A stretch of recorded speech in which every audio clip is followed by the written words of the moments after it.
Hey, welcome to Leaving Crazy Town with Finn and Sarah. What are we going to talk about today, Sarah? Hey everybody, welcome to Leaving Crazy Town. And today we have Pam Grout, who is a spiritual guru. She probably doesn't want me to say that, but she is spiritual guru, a brilliant author. I Finn turned me on to her book, one of her many books, the one in Course in Miracles, experiment, a starter kit for rewiring your mind. But then, of course, I ordered a bunch more. And we've talked about giving this book to so many people. And so having you here is just a gift. Pam Grout is our guest today, and we have a bunch of questions that we're going to talk about her life, how she's grown and changed and been a seeker, and obviously share with her how she's influenced our lives. So, Bud, do you have a question you want to start us off? Well, no, first I want to say that everybody knows my wife Margaret. Got that up there for her. She was really into Pam Grout's books, Think and Grow Oh, Rich, Live Big, The Course of Miracles, and I was like, keep that garbage away from me. And and then she passed away, and I started reading things that she had left around, and what a game changer for me, especially the Course in Miracles. But what was it? The Living Big, Live a Big Life. mhm. Leap into Life, or I'm sorry if I'm massacring the title. And some of your other books, E Squared, E Cubed, like I just ate them up. I love them. I'm so excited that we have you on the channel today. So welcome. Mm, Thank you. absolutely. Well, I Yeah. love hearing that. I have to object, though. I don't consider myself a whatever guru you said, nor do I anymore call myself a seeker so much as just an appreciator of what is, So, but Yes. anyway, I'll Yes. answer to any kind of title or whatever you want to call me. It doesn't matter.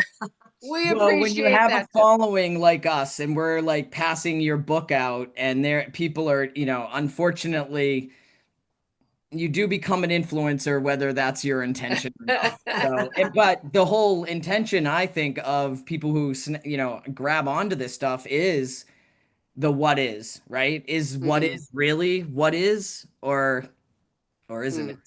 Uh, Right. Exactly.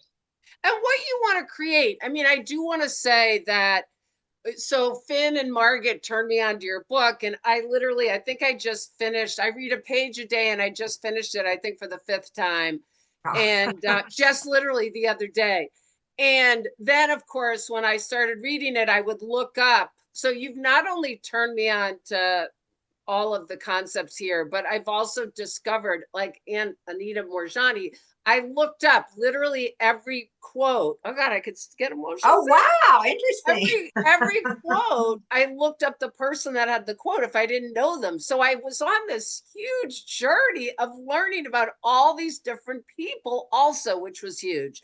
So I'm a psychologist, and I've been a psychologist with addiction and codependency for 30 years. And the reason we started our Leaving Crazy Town channel was definitely part of reading your book. And the reason is I've been listening to trauma and pain and people's addictions and struggles for so many years, and I started thinking. I ended up writing a book myself and wanting to really focus on the solution and focus on joy and focus on shifting our perceptions. And I always say life is one big interpretation, and so part of us starting this channel was because of your book, because we wanted to be able to talk about really hard, painful topics and have joy and experience, love and laughter and all that stuff.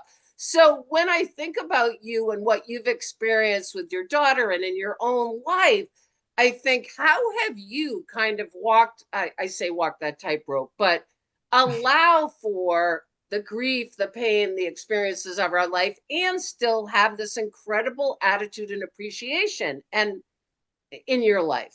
I mean, can you speak to any of that? I know I just went on a rant. Yeah, well, I love rants. You know, at the same time, traumatic or what we judge as traumatic. I Yes. mean, if we really completely 100% surrender that life is benevolent and that everything is for our good, which is what the Course in Miracles says, And that's such a leap. I mean, we are not taught that at all. We are taught that this shouldn't happen. This is a good thing. This is a bad thing. I mean, our little minds are judging constantly about what we think we want. The thing is, mostly what we want is what we were taught that we want, what our culture tells us we want. So, how many of us have really investigated what we really want? But all I know is that at the same time, anything that, again, we've judged is not what we desire, what we want, there's still a lot of beautiful, enriching, meaningful things happen. And I happen to know from experience and from hearing from literally hundreds of thousands of people, we animate into our life whatever we put our attention upon. Mm. So even if we're having a trauma, I don't believe in saying, oh, I'm not having a trauma or whatever. Again, it's a judgment, but you kind of look at it, but then you don't turn it into or build a monument to it. And I think what's happened a lot is something happens to us and then we join a group, we start reading all the books, and then it becomes our identity. I told the story in Course in Miracles experiment and probably wrote this on a blog post at one time too, but I met a woman who had read my book and she had been given a diagnosis of being bipolar.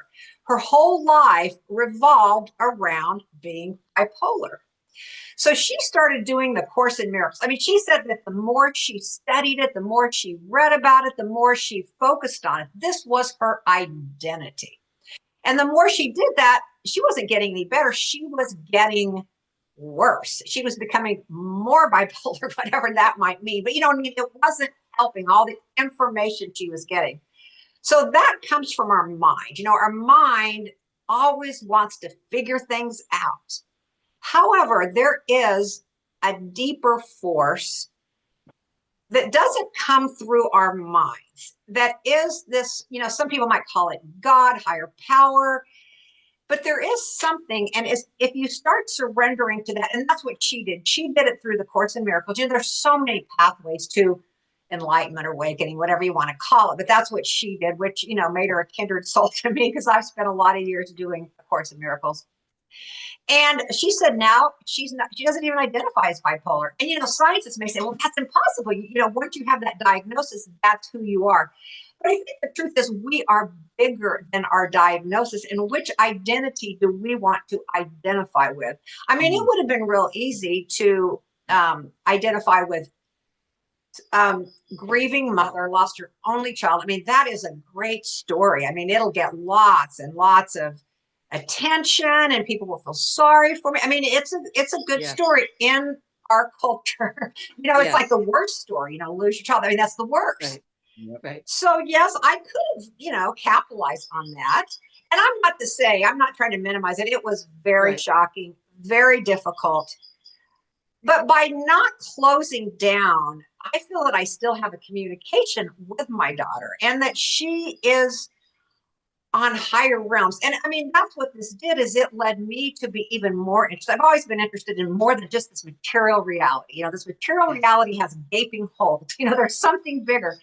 And so the fact that Taz wasn't here in the material reality, it really has led me on an even deeper search to pursue that. I don't know if you feel the same, Finn, about, your loss. Absolutely. Actually, the whole thing you're saying, I was diagnosed with bipolar psychotic disorder when I was a kid. Late 20s. And I was just in and out of mental hospitals, up to 14 medications. I'm on none today. Like, I did the Course in Miracles. The reason why I love your book so much is I had a real religious thing, but the Course in Miracles, but you really have to be really focused and ingrained. I did it a couple of times, but your book allows me to digest it every day in an easier way. I don't have to sit for hours. Like, what is this saying? And I'm not saying that somebody's mental illness isn't real, but we have bipolar in the family. I presented that way. I engaged in that. Like, I got sicker. I actually can feel now, and this is like almost 30 years ago. I can feel now like the oppression of that identity. Like, I could sink into it. Same thing with the death of my wife. And when I do get into the fits of grief, because it's not, I didn't understand the stages of grief. I thought they were like, you know, they go through state, but that's really somebody accepting their own death, from what I understand, not Yeah. necessarily the spoke of grief that comes out of nowhere. When I allow myself to live in that story of, you know, the love affair, my wife had just been told on a Thursday that she had multiple myeloma. They gave her 50% chance of living 4 years.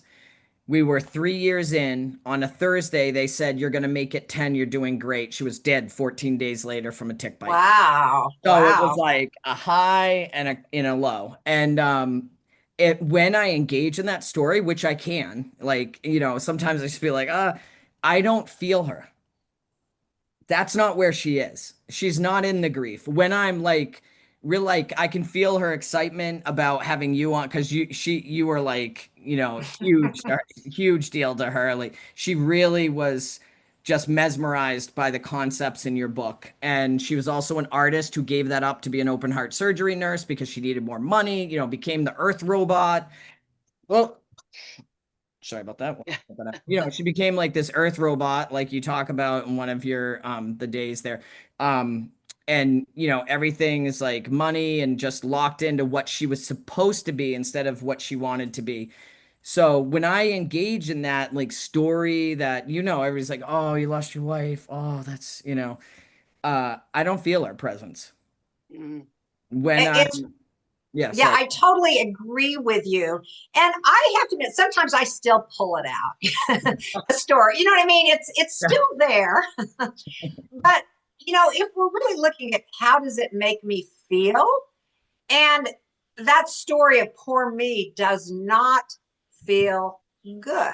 And I also know that the a different frequency of feeling really good is also there, and that is to me more my natural state. So the closer I am to my natural state rather than the identity state, because you know we come here to this material plane and then we take on identities. I mean, we all have hundreds of different identities, and they're kind of fun. I mean, you know, just like you know, being an actor. In one of my books, I talked about, you know, Sean Penn and how he's played, I don't know, so many different characters, and you get to be that person for a while. And in some ways, maybe that's what we're doing here is playing these various characters. And, you know, rather than take them too seriously, it's kind of nice to have fun with it. I mean, it's fun to get into the drama too. I mean, that's partly probably why we're here to, you know, kind of experience it all, you know? Yeah. Right. So, I Right. find you know, more drama and the story draining, but I definitely agree with you. I pop into it. When I first started recognizing that this was an identity that I was attaching to myself and not my true self, and getting a little mm, separation between that versus that light that comes from within, I s- I knew, like, I know the truth. I don't have a doubt in my mind what the truth is of me. And I sometimes engage more in the identity because there is this like weird fear around disappearing, right? That's how our individualism, I think, comes out, like our own storyline, you know? And I'm like, Mm. well, if how do I engage with people, right? If I don't have drama or trauma, or I don't have all the stuff that makes me me, what do you talk about? That was a big thing at first, you know? I don't know if I you totally experienced that. relate. Yeah. In fact, I would say most groups or most relationships do revolve around some kind of story. Yeah. You know, whether it's a political party, whether it's a family story. I mean, there's all these various stories, and then, you know, we revolve our lives around that. But we are so much bigger. And I can relate to what you said too about the sphere, like the ego's like, no, don't let go of an identity. You know, this is important, this is important. So the ego's constantly, you know, wanting to reel us back into a story because if we're in a story and an identity, then we have to be afraid because we're going to lose that identity and that story eventually, all of us. I mean, that's the facts of life. And Right. one gift you do get from losing someone is, you know, it's right there in your face. Yes, we're all going to die. We kind of go around thinking we're not going to somehow. I don't know. It's this weird denial we're in, but that is the truth. We're all going to die. Who we really are is never going to die. So Mm. for me, the sooner I can be there, I mean, the who, the Pam, that part can die now. I mean, not like really die, but that identity. And then Yes. the real me, the loving natural state of me can go on. And I feel like I'm in that natural state more and more as I go on. But like I said, I have a couple good ones in my pocket I can pull out. You made me think of I mean, you guys are making me think of so many things. I mean, first of all, the whole mental illness conversation. I mean, I remember seeing a patient and she was depressed and she came in and I think she wanted to go on like her fourth antidepressant medication. And I just remember thinking at the time, like, and we really had a come to Jesus moment because I said, it's not about another medication, and it's like getting farther and farther and farther away from yourself rather than really getting to know who you are and having the underlying feelings and thoughts and getting in touch with that. And I'm not saying anybody to our audience around medications, not medication, obviously do what's right for you, but also to be able to look at things differently. And I would see people getting really attached to the diagnosis, and it gets easy and it gets comfortable. And to do something different can be really uncomfortable. So those are all super great points. And that the idea of like making space. And I remember you talking about this, Finn, when Margaret first died. Like, I remember when you'd be happy all of a sudden and you'd call and you'd say, oh my God, it feels so weird. Am I supposed to be sad? People think I should be sad. Like, that we can give space to all those feelings. And then remember, there's also the joy and the goodness and the love and the, service and all that other stuff. It's just not getting stuck in any particular identity, right? So I don't know if you're aware of this, Pam, but I'm transgender, and I was presenting female when I married my wife, and I started transitioning. It was maybe about a year of us processing that together, allowing her to sort of come to terms with, she said, oh, last thing on earth I want to do is be married to another short man, because her ex-husband, who we're very good, I'm good friends with, and she was short. Wow. And she would make some jokes, but ultimately came to the realization she was just afraid of change, and would she love me and would I love her still? And she was a nurse, so she gave me my first testosterone shot when, it was very exciting. She got up early. She was not an early bird like I am, because she was so happy for me and excited about it. And so it was the happiest time of my life. Happiest. And she never got to give me another shot. So, and that was, she wanted to do that because she was a nurse, and I'm not a big fan of like needles, but I really struggled with like being so happy and then having like the largest grief in my life at the same time. And right. yeah, I was curious, like that was one of the questions I wanted to ask you. Do you get pushback from people at seminars or discussions about the idea that almost that your beliefs around death somehow impose on their grief? Or how do you, or them maybe on you? I know a lot of people would see me and I'd have a smile on my face, and they'd come up to me and they'd be like, oh. I have a good story about that. My friend Betty, she's 92 now, and about maybe 15 years ago, her husband died, and he was 90 at the time. I mean, he had a nice, good life, but she was with him when he left his body, and it was such a holy, magnificent experience. So they're Jewish, and so at the whatever they do, everybody was like, "What's wrong with Betty?" I mean, she was literally like in this state of joy, and it was just people were like, wow, something's really wrong here. And now, and she didn't say this to me after Taz died, because it could maybe be a little sensitive, but when she hears like somebody gets a cancer diagnosis or somebody gets something, she goes, they're going to, hey, you've got 2 weeks to live, which even that isn't always good. You know what I mean? It doesn't. Yeah. But anyway, she'll say, oh, I'm so excited for that, which is kind of funny because she does recognize, right, that there is this other reality, and it's maybe the most exciting part of our lives. I mean, not maybe, yeah. I'm sure it is. So, but I totally know what you're saying about sometimes, oh, people are going to think, what's wrong with her? She should be way more upset than she is. But Betty, I mean, literally, it was at the, whatever the sitting I don't know what they were doing. Yeah, the but anyway, Shiva. okay, yeah. So anyway, people were like, wow, this is bizarre. Nobody could understand that. That's not the way it's supposed to be. Yeah. That's the thing when you start looking at all the things about this is the way it's supposed to be. We have so many of those. We're not even aware of how many of them. I mean, they just go on and on and on. And so as you start doing some of this work, you start looking at, wow, where did that come from? And I don't even need to know, but you just recognize it.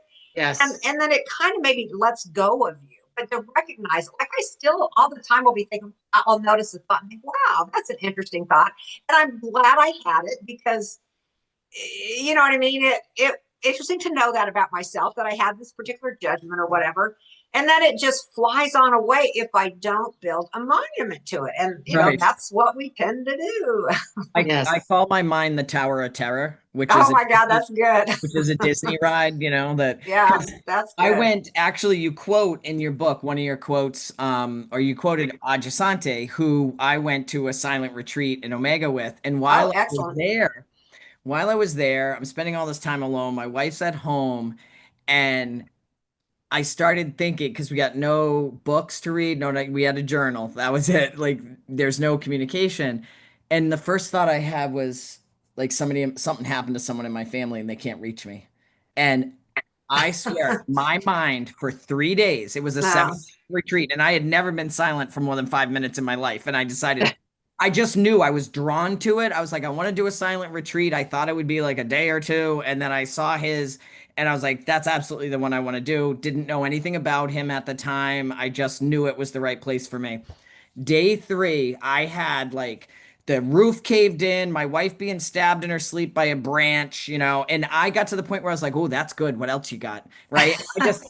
And then it subsided.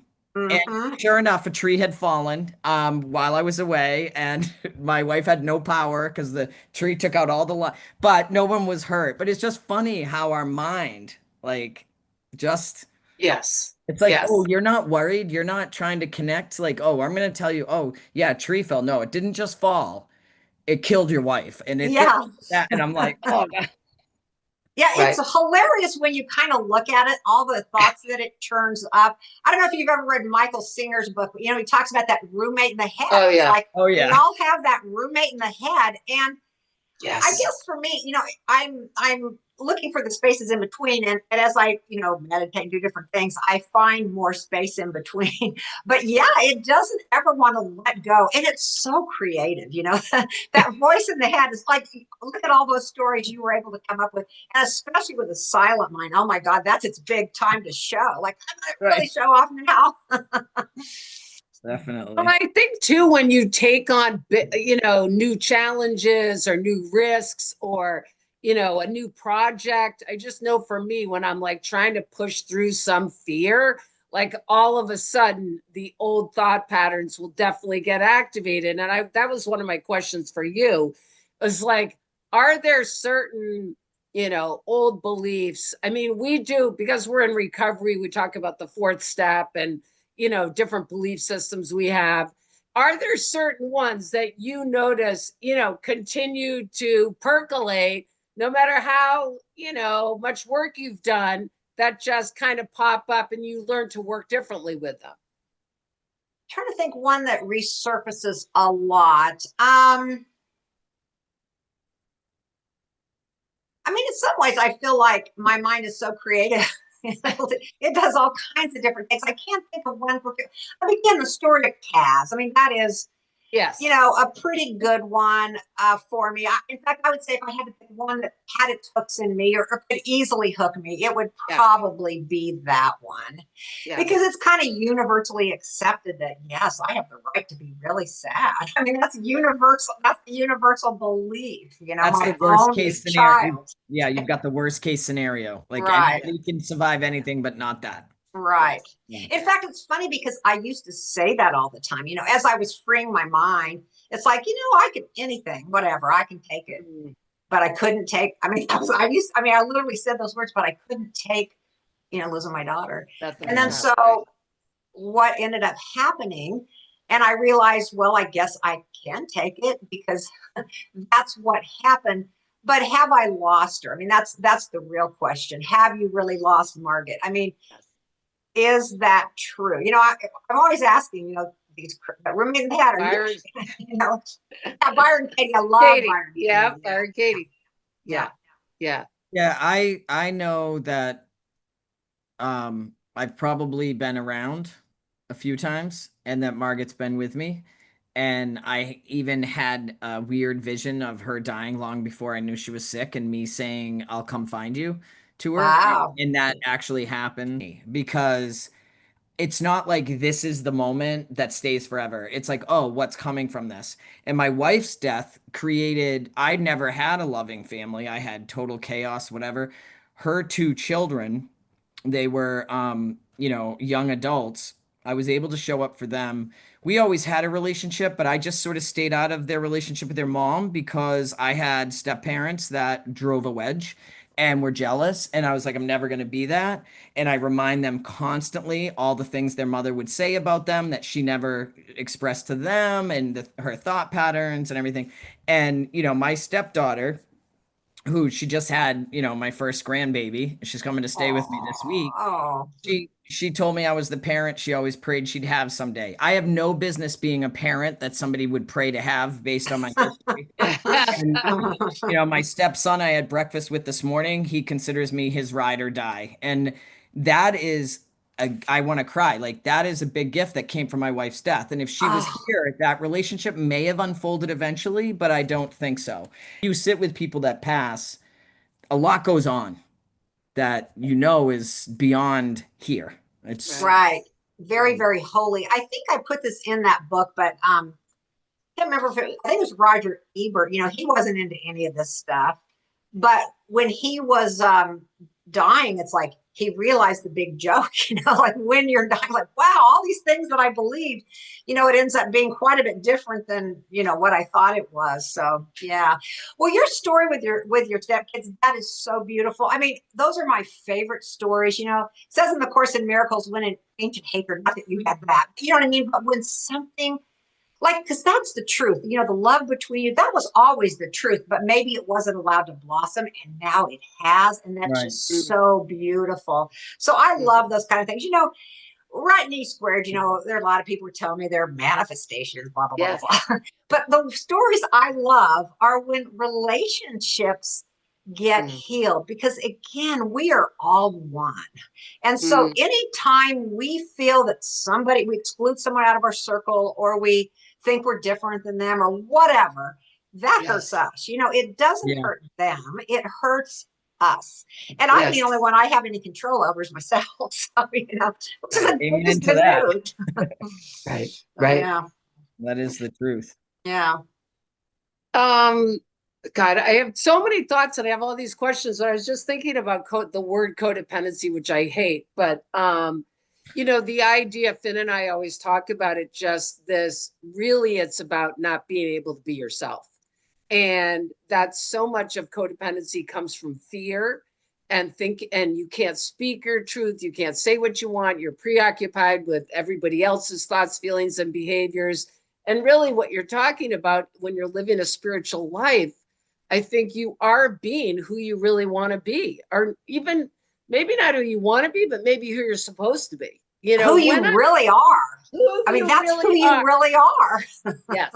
I mean, I always say, just be the love, just be the love. And when I can get out of my own way and just be present with people and be loving, like, you really just feel it. Let's ask a couple of questions. I mean, we can talk about so many things, but the thing that blows my mind about you two is the traveling piece and all of your history because I'm like a total homebody. I mean, I hate to even admit it. Finn knows this. I mean, like, if I go to Cape Cod, it's like a huge deal. And I want to be a different person. Like, I want to be you. I want to be able to feel much more free to travel and do things. And so how did you get started, like, being interested in that and having, like, really the bravery? I mean, you're all over the world. So can you tell us a little about that? Well, first of all, if you don't want to travel, there's no reason to make yourself want to travel. I mean, my partner, he's totally a homebody. I mean, he does go with me occasionally, but he likes it. I mean, he's one of those guys that's just perfectly happy, literally never going anywhere. You know, he's just kind of got this contentment Yeah. that sometimes, you know, could be judged as boring. but you know what I mean? Like there's always the flip side of the coin. He's just very much, this is what it is. He likes getting up, looking at the sunrise. Yeah. And you know what I mean? It's just very, very content with just real simple things. But because I do love to travel, and how did it begin? And I do kind of have to pat myself on the back for being very brave. I mean, Yes. I just went off to Australia. I mean, this is before cell phones. I mean, I've been stuck in all kinds of situations way before cell phones. And I don't know. Okay, here's what I think it is. I was so naive. I grew up in Kansas, and my father was a minister. So, you know, kind of just what's there to be afraid of? But also he did take us traveling. We didn't have money to fly, but we would get in our little station wagon and we would always go all over. You know, he spoke Spanish, so we'd go down to Mexico. His brothers, in fact, were both born in Mexico. His parents were missionaries. I mean, I come from a long line of this sort of religious thing. You mentioned, Finn, the kind of religious thing that can be real problematic for a lot of people. And I, you know, I definitely had that kind of background. But anyway, so I don't know, it just never really frightened me. I mean, many times I've gone to places that had State Department warnings, and you know, I mean, yeah, that could happen. But you know, honestly, if you look at statistics in the United States, you might be more afraid coming to the United States. I mean, if you just judge your life by statistics. In fact, I love that what you said, Finn, about you kind of went from your left brain, in a sense, you know, the mathematics and all that, to the right brain where there's more creativity and more openness, you know. And so that's kind of interesting. But I don't know how I got to be that way, but I do know that I was able to, by really having that desire to travel, was able to travel when I didn't have any money. I mean, that's always kind of a remarkable story. Like, you know, people go, I want to travel. That's a common, you know, goal that people have. So it's like, here's the way you do it. You work and you save up money and then you go on a trip. I mean, that's how people think. But I had a real strong desire to travel, and literally I found out there was a career called travel writing. In fact, when I went on my first travel writing trip, I didn't even know that was a thing. But I love that. anyway, so I don't know. I mean, I think if you know we get these frequencies, and if that's a strong desire, then you'll pull it to you, unless you put up all the blocks, and unless you pull up all the things that we all tend to do. But honestly, I mean, I love when I get to stay home too. I'm sort of both. You know, I think I used to be more travel-y, and now I'm a little more, you know, stay at home. But I always have such a great time when I'm somewhere else. And you learn a lot about people. You know, you go to another country and you think, oh, they're so different than us. Well, no, everybody's exactly the same. We're all the exact same thing. All right, this is stupid, but I'm dying to know, in those situations when you ever got like somewhere and you didn't have a phone, did you ever say, Pam, we're not in Kansas anymore? No, but other people have said that to me. It's a classic line for a girl from Kansas. But I don't know that I've ever said it or thought it, whatever. I truly believe the universe unfolds for us. And the odd thing about that is I am more content now to sit in a room by myself with nothing in the room with me than I've ever been. So I don't, you know, it's like, I don't know what I need or want or whatever. You know, I'm gardening and I listen to birds, like, you know, and it's the best. Yeah, it's the best. But it is interesting when I finally really know that I can have whatever I want. I don't want anything. Exactly. It's like Peace Pilgrim said, you know, making money, that's easy. You know, what is really more challenging or a more fun approach to life is to just love and to just, I mean, those Peace Pilgrim with nothing on her back, just walked. So, you know, again, we're so enculturated to believe that making money, having a career, that's what's important. Well, it's kind of showing all of us, I think there's a real awakening happening. That isn't really bringing the joy and happiness, or it isn't showing us who we truly are. Again, this is who we really are, the love, the openness. That's who we are. And anytime we act against that, we aren't being who we are and we don't feel good, and we tend to blame it on someone else, like, oh, well, it's because of them, when it's actually some, block in our own field or whatever. So Yes, yes. Oh, it's been such a pleasure. Thank you so much. yeah, Literally, it's been great. it's been Ladies such and a gentlemen, that's Pam Grout. We're happy to have her. yes. Fasten your seatbelts. We're out of here. All right.